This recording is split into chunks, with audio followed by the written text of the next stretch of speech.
네, 우리가 이제 그 SI 단위계에서 물리량의 자릿수를 표현하는 접두사들이 있습니다. 보통 10의 마이너스 8승이라고 하는 범위, 아주 작은 범위죠. 로부터 10의 18승이라는 범위, 아주 큰 범위의 값을 보통 K, 그러니까 킬로 단위라고 하는 10의 3승 단위로 구분해서 우리가 이제 별도의 이름을 붙이는데요. 자, 접두사. 먼저 그냥 미터가 있고요. 이것의 10의 3승 하면 킬로라고 하는 K가 있습니다. 그죠? 그리고 이것을 또 첨배하는 10의 6승은 메가라고 부르고 있어요. 그리고 10의 9승 하면 기가, 그리고 12의 12승 하면 테라입니다. 요즘 하드디스크의 용량은 보통 테라 단위가 되겠고요. 그 다음에 무슨 동영상 같은 것을 한 편을 다운로드 한다 하면 기가 단위의 그 동영상들이 여러분들 다운로드 되겠죠. 그 다음에 이제 조금 양이 많아지게 되면 이제 페타라고 하는 10의 15승 단위까지 나오고 있습니다. 그리고 최고로 많은 양은 이제 10의 18승까지 단위를 쓰고 있는 겁니다. 아직까지는 뭐 엑사까지는 가지 않지만 페타까지는 가고 있는 그런 추세고요. 그러니까 이제 아마 여러분들 세대에는 엑사를 뛰어넘는 새로운 접두사가 필요할지도 모르겠습니다. 자, 그 다음에 이제 미터의 작은 크기를 표현하는 그런 접두사를 보면요. 밀리가 있어요. 밀리는 이제 10의 마이너스 3승이고요. 그다음에 마이크로라고 하는 단위가 있죠. 이 마이크로라는 단위는 이제 10의 마이너스 6승입니다. 나노 하면요. 10의 마이너스 9승이에요. 그래서 마이크로보다 훨씬 작은, 1000배 작은 그런 크기를 나타내는 단위가 나노가 되겠습니다. 그 다음에 이 나노보다 좀 더 작은 단위가 피코고요. 이것을 다시 마이너스 3승배 하면 펜토가 되겠습니다. 우리가 일상적으로는 현재 작은 사이즈로 얘기하면 피코 단위까지는 와 있는 걸로 알고 있고요. 이제 펜토나 아토는 아직 실현되지 않고 있는 것으로 이렇게 여러분들 아시면 되겠습니다. 요즘 많이 유행하고 있는 코로나 바이러스의 사이즈가 0.1 마이크로 미터다 이렇게 얘기하고 있잖아요, 그죠? 자, 그렇다면 이제 이런 단위와 이런 기본적인 용어, 그다음에 접두사까지 여러분 학습을 하셨는데요. 회로를 전기회로나 전자회로를 해석하기 위해서 일반적으로 만들어진 규칙이 있습니다. 이 규칙을 여러분들 잘 기억하시면 많은 부분들을 이해하기 쉬워집니다. 자, 첫 번째 규칙이 뭐냐면요. 전류를 표현하는 단위는 소문자 I로 씁니다. 이 소문자 I는요. 시간에 따라 변하거나 변하지 않을 수 있다라고 이렇게 정의되고 있어요. 즉 전류는 시간이 변해도 전류의 양은 변하지 않을 수도 있고요. 또 전류는 시간에 따라 이 값이 변할 수가 있습니다. 그래서 만약에 시간에 따라 변할 때는 I 가로에 T라고 하는 형식으로 이렇게 표현을 하겠죠. 그래서 밑에 나오죠. 독립적인 변수인 시간을 표현하기 위해서는 가로 안에 T라는 소문자로 표현된 것을 물리량 뒤에 붙여 사용하는데요. I 가로 T 가로 닫으면 시간에 따라 변하는 양을 표현합니다. 근데 시간에 따라 변하지 않는 물리량은 보통 대문자로 표현을 해요. 즉 상수값을 의미합니다. 상수값. 그래서 소문자일 때와 대문자일 때 의미가 달라지고 있어요. 이것은 비단 전류만이 아니라 다른 물리적인 양, 전압이라든지 저항값이라든지 이런 것들도 마찬가지로 표현을 합니다. 그리고 굵은 글씨로 표현한다 하면 이것은 벡터나 행렬 같은 이런 값들을 의미합니다. 자, 이것이 일반적인 규칙이고요. 자, 그 다음에 이제 여러분 화면에 아주 많은 부분들이 표현되어 있는데 이 내용은 이래요. 자, 사물에 대한 스케일, 즉 크기의 척도를 나노미터와 더 큰 사이즈까지 이렇게 해서 나눠놨다는 겁니다. 자, 제일 위에 한번 보시면은요. 제일 위에 보시면 어때요? 아주 작은 단위죠? 10의 마이너스 2승 메타. 뭐, 그래서 쭉 나눠놔서 이제 그림으로 보시면 10의 몇 승 단위까지도 이렇게 쭉 그림을 가지고 그려놨어요. 즉, 나노미터부터 센티미터 크기에 이르는 이런 자연적인 사물과 인공적인 사물의 크기를 미국 에너지부에서 만들어 놓았습니다. 이것을 여러분들에게 한번 그림으로 제시를 해드린 것 뿐입니다. 자, 그 다음에 이제 무어의 법칙이라고 하는 유명한 법칙 있죠? 무어라는 분이 어떤 법칙을 만들었냐면요. 보통 마이크로칩에 저장할 수 있는 데이터의 양이 18개월마다 2배씩 증가한다라고 하는 이 법칙을 제안을 해서 초기에 상당히 적중률이 높았다 했습니다. 최근에는 18개월마다 2배씩 증가한다. 18개월보다 더 짧아졌죠. 2배씩 증가하는 이 속도가요. 그리고 이제 반도체로 구성하는 이런 마이크로 프로세서의 기본적인 스위칭 성분이 있는데요. 그 기본적인 스위칭 성분을 우리가 논리 게이트라고 합니다. 이 논리 게이트를 이용해서 산술 논리 연산 장치라고 하는 ALU와 그다음에 카운터와 같은 그런 레지스터들을 구성을 하거든요. 이걸 통해서 이제 마이크로 프로세서가 만들어지는데 이 마이크로 프로세서는 반도체 IC 형태로 우리가 구성을 합니다. 그리고 이 IC 안에 조금 전에 말씀드린 이런 논리 게이트나 또는 산술 연산 장치나 계수기 같은 카운터 같은 것들이 트랜지스터의 형태로 내부적으로 구성이 돼요. 그래서 이 다양한 기능을 갖는 트랜지스터들을 집적하고 있는 것이 IC가 되겠습니다. 그 IC는요, 그 IC 일정한 단위, 사이즈의 IC에 얼마만큼의 이 트랜지스터를 집어넣을 수 있느냐라는 그 기술로 SSI, MSI, LSI, VLSI, ULSI 같은 이런 그 스케일 척도들이 나와요. 그래서 ULSI라는 기술, VLSI라는 기술이 대한민국 예를 들면 반도체 회사인 삼성전자나 하이닉스 같은 데가 세계적으로 최고 수준에 올라와 있다는 거죠. 그래서 이런 VLSI나 ULSI 같은 이런 반도체 집적 기술이 고도화되면 고도화될수록 우리가 쓰고 있는 이런 스마트 디바이스의 크기도 작아지고, 크기가 작아지지 않는다면 기능이 상당히 업그레이드 되는 그런 그 효과를 제공을 해주게 되는 겁니다.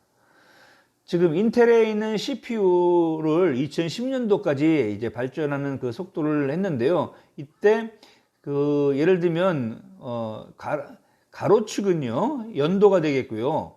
또 세로축은 단위 면적당 집적되는 포함되는 트랜지스터의 수가 되겠습니다.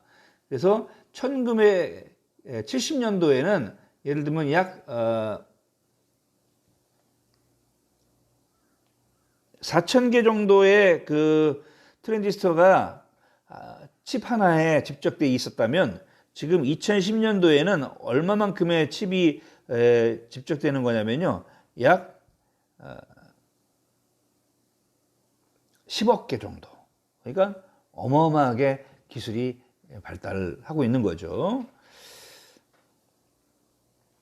자, 그렇다면 전자부품은 이라는 것은 무슨 말이 될까요?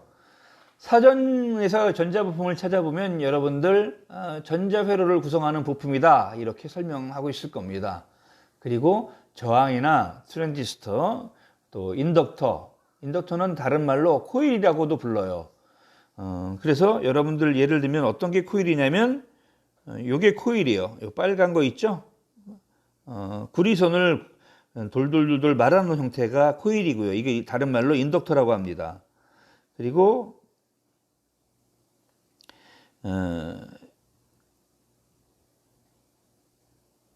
이제 이런 화면 오른쪽 제일 밑에 있는 이 부분이 이제 일종의 마일라 콘덴서예요. 콘덴서는 다른 말로 캐패시터라고도 부릅니다.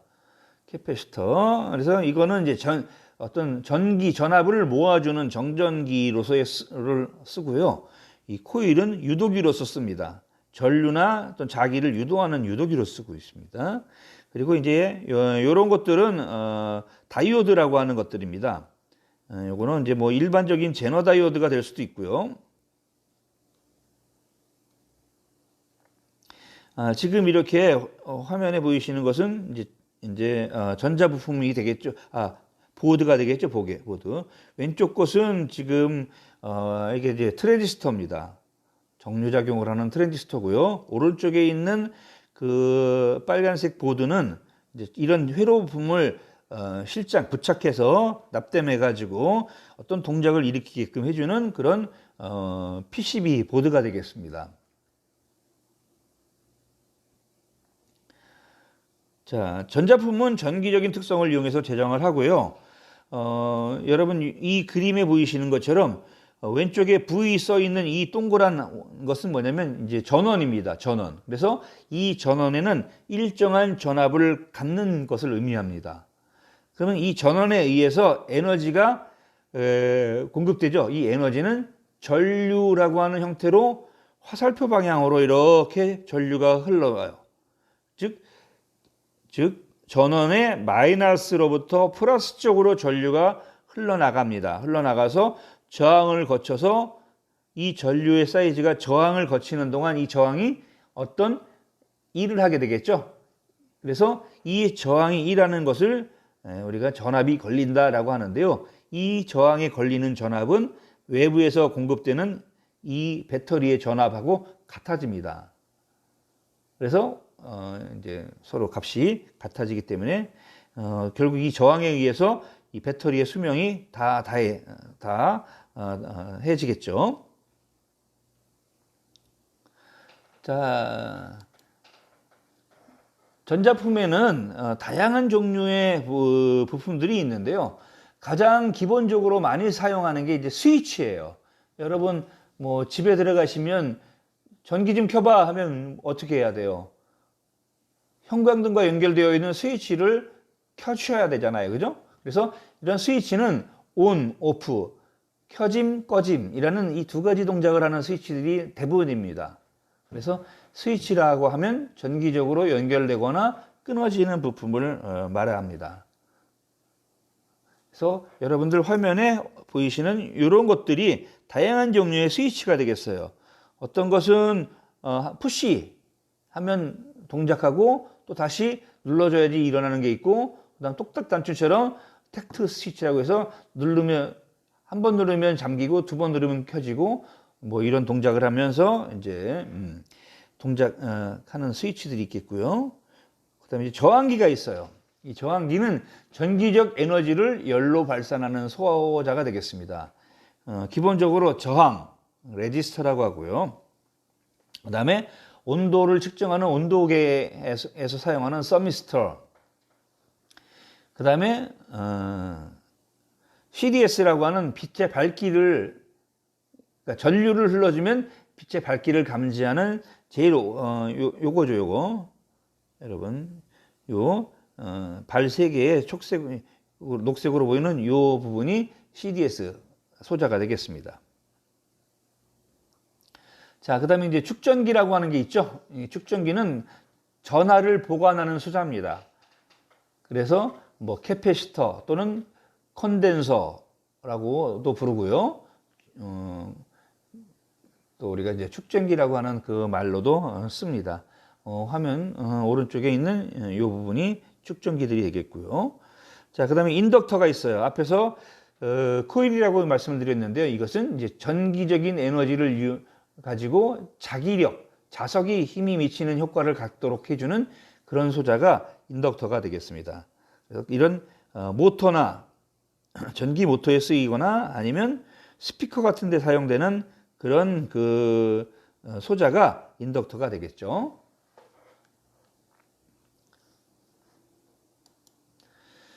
자, 그 다음에 크리스탈이라고 하는 진동자가 있어요. 압전 효과를 사용하는 수동 소자로서 우리가 이제 수정 진동자나 또는 세라믹 발진기, 그 다음에 피해저 부저, 이런 것들이 다 진동자인데요. 우리 컴퓨터 안에서도 컴퓨터에 있는 많은 그 부품들이 외부에서 발생하는 이 진동자의 동작, 신호에 맞춰 가지고 동기를 이루어서 어떤 동작이 이루어지도록 이렇게 구성을 하고 있죠. 그 다음에 이제 전원 장치가 있습니다. 이거는 전력을 공급해주는 소자인데요. 우리가 집에서 사용하는 뭐 AA 건전지라든지 이런 것들은 이제 화학 전지가 되겠고요. 또 충전식 전지가 있죠. 여러분 스마트폰 같은 데서 사용하는 배터리는 충전식 전지가 되겠습니다. 그 다음에 연료전지, 발전기 이런 것들이 전원장치에 해당되고요. 컴퓨터에도 여러분들 컴퓨터는 이제 디지털 장치예요. 그리고 우리 컴퓨터가 벽에 붙어 있는 콘센트하고 연결시키는데 벽까지 들어오는 전류는 또 교류 장치입니다. 그래서 이 교류 전원을 직류 전원으로 변환해주는 트랜스포머가, 변환기가 우리 컴퓨터 안에 파워 서플라이와 함께 이렇게 들어가 있죠. 자, 그 다음에 반도체는 전기를 이용해서 제어할 수 있는 소자를 말합니다. 그래서 뭐 다이오드나 트랜지스터 또는 정류기라고 하는 레귤레이터 이런 것들이 있어요. 그래서 이런 다양한 소자에 대한 것이 여러분 이렇게 화면에 보여드리고 있는 겁니다.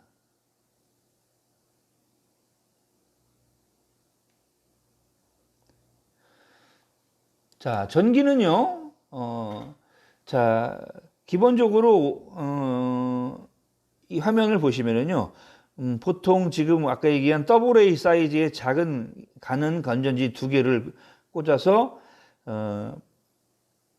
어떻게 됐어요? 위에 있는 것은 그냥 LED만 다이렉트로 연결했고요. 그러면 이 전원이 공급되면서 LED가 빨간 빛이 계속 비추고 있겠죠? 그런데 여기에 중간에 저항을 하나 달아줬습니다. 그러면 이 저항에 의해서 에너지가 소모되기 때문에 이 끝에 달려있는 LED는 위에 있는 LED만 달려있는 경우보다는 빛이 덜 밝아지게 됩니다.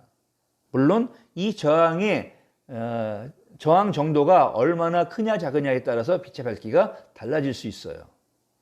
달라질 수 있습니다. 그래서 이 저항이라는 것은 열이 나면서 별도로 에너지를 사용하도록 하는 그런 소자이기 때문에 그래요. 자, 그 다음에 우리가 이제 많이 사용하는 전자부품 중에 발광 다이오드라고 하는 LED가 있죠. 화면 오른쪽에 보이시는 다양한 색깔의 LED들이 있습니다. 가전제품에서 우리가 어떤 동작 상태를 표시해주는 표시기로도 많이 사용하고 있어요. 그래서 고효율의 자동차 미들에 이르기까지 미등, 자동차 미등도 이런 그 LED를 많이 요즘은 쓰고 있죠. 많은 제조 부품의 핵심 조명 부품으로 사용되고 있고요. 뭐 LED라고 하는 라이트 에미티드 다이오드예요. 다이오드라는 소자입니다. 그래서 이 다이오드라는 그 소자는 동작 특성이 어떤 그 차단 벽이 있어서요. 이 벽을 깨고 지나가는 강한 전류가 오면 이 다이오드가 동작을 해버려요. 그전에는 이 차단벽보다 낮은 그런 어떤 에너지가 오면 가로막혀서 통과를 안 시킵니다. 그래서 빛을 발하느냐 안 발하느냐에 대한 기준 전압이 있어요. 그게 한 0.7V 정도 되는데요. 이 밖에도 뭐 적외선이나 가시광선, 자외선 같은 아주 좁은 파장대역을 갖는 그런 단일한 색상의 빛을 방출하는 소자를 우리가 총칭해서 LED라고 불러요. 와트 단위로 입력된 전기 에너지에 비해 훨씬 많은 양의 빛을 방출을 합니다. LED에 인가된 전압이 순방향 바이어스일 때 이제 저연료가 흐르면서 광 양자가 방출되고 이것이 결국 다이오드를 빛나게 하는 겁니다. 이것은 이제 여러분들 별도로 다이오드의 동작 특성에 대한 것은 학습을 개별적으로 하셔야 돼요. 아마 저희 이 지능형 시스템 공학과에서는 아마 전자회로나 전자부품을 다루는 별도의 과목은 없기 때문에 이 부분에 대한 것은 여러분들이 별도의 학습이 이루어져야 하는 부분입니다.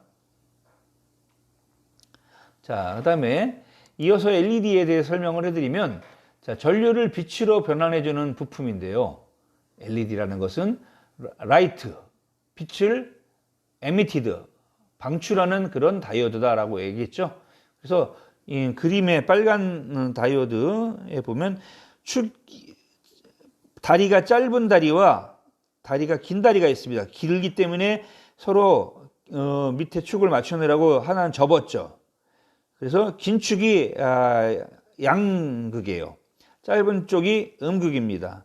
이 짧은 쪽의 다리를 우리가 캐소드라고 하는 것으로 명칭을 붙이고 있고요. 긴 쪽은 우리가 양극은 에노드라고 부르고 있습니다. 그 다음에 이제 일정한 전압이 공급이 되면 LED의 값이 이렇게 전기가 흐르면서 빛으로 값을 표현하는 게 이제 LED라고 얘기했죠. 그래서 이 LED의 빨간 소자 바깥에서 이제 빛이 발하게 됩니다. 그래서 그 안에 LED 안에 내부에는 이렇게 어떤 렌즈가 있고요. 그 다음에 투명한 케이스가 있고요. 그 다음에 이제 빨간 빛이 반출을 하는데 이렇게 라이트 에미팅 되는 반도체 다이오드가 내부에 들어있는 겁니다. 그래서 다리가 긴 쪽을 우리가 뭐라 부른다고요? 에노드, 양쪽, 양극. 그 다음에 다리가 짧은 쪽을 우리가 음극이라고 부른다 그랬죠.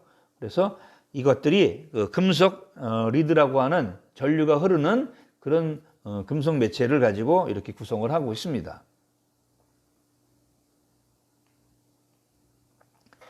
자, 이렇게 단일한 색을 내는 다이오드가 있는 반면에 또 삼원색, 즉 RGB라고 하는 빨강과 그 다음에 그린, 초록색과 B라고 하는 블루, 이 세 개의 빛의 삼원색을 배합을 시켜서 어느 쪽이 더 많이 자극되느냐에 따라서 다양한 색깔을 표현할 수 있는 그런 LED도 있어요. 그래서 이 삼원색의 특성을 갖고 구성되는 대표적인 전자제품이 TV의 모니터죠. 이 삼원색의 빛의 양을 각각 0.5V의 사이의 값으로 조절해서 원하는 색, 하얀색이거나 검은색까지, 검은색부터 하얀색까지 모든 총천연색을 다 낼 수 있다는 겁니다.